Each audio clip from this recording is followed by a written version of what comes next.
Welcome to our tutorial on the Translate command. The Translate command is located right here. Let me undock this toolbar.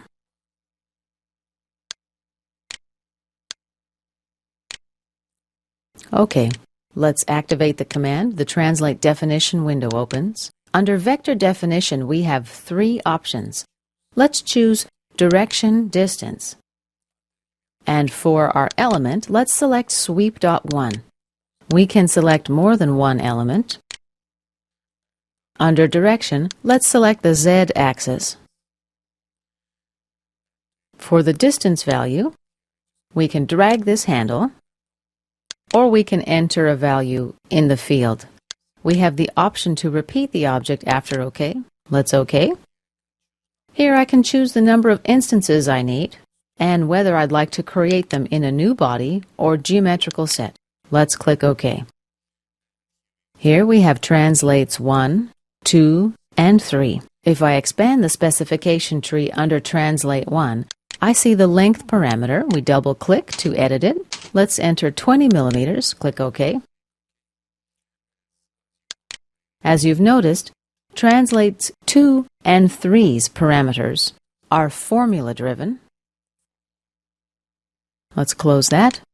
And we'll Shift-select, right-click, and delete these three translations.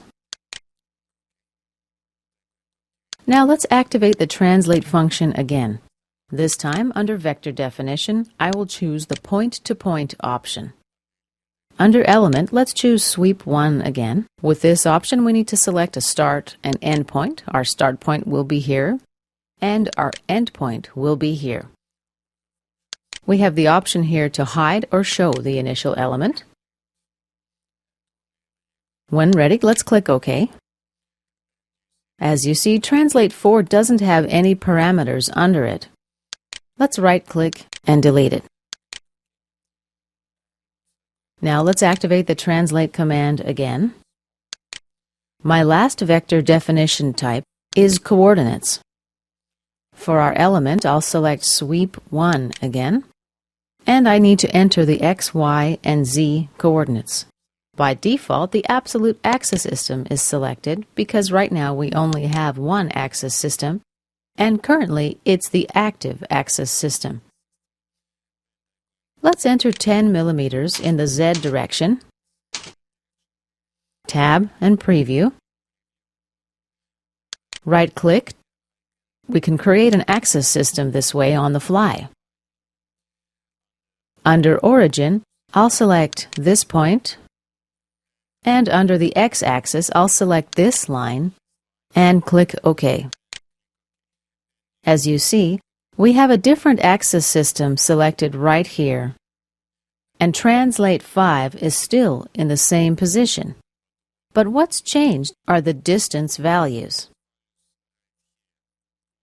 Watch what happens if I select this system. The values here will change again. But Translate 5 stays in the same position. After we're done, click OK. And this concludes our tutorial on the Translate command.